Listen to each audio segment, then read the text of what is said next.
สบายดี สบายดี ตอนนี้เขาอยู่ไส ตอนนี้เฮาอยู่ที่วังเวียง แม่นแล้วเนาะทางหลังของเขาจะเป็น ข้างหลังของเขาจะเป็น เป็นผู้สาวห้องบ่แม่นบ่บูรากูล ฮะแม่นแล้ว ไฮออนอธิบายดูว่าบูรากูลนี่มันตั้งอยู่ในของวังเวียง ตัวนี้ข้อมูลที่ได้มานี่มันอาจจะแบบว่าแล้วเนาะบ่ถูกต้องแต่ว่าถ้าว่าทุกคนอยากมาก็สามารถที่จะมาได้มาทางเดียวกับทางเข้าถ้ำปู่คำนั่นเองเนาะและทางไปถ้ำปู่คำมันจะไปเบื้องขวาเนาะและเขาก็จะมาเบื้องซ้ายมือ อ๋อนี่เหรอเบิ่งวิวเอา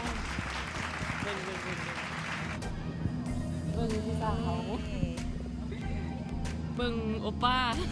เบิ่งผู้สาว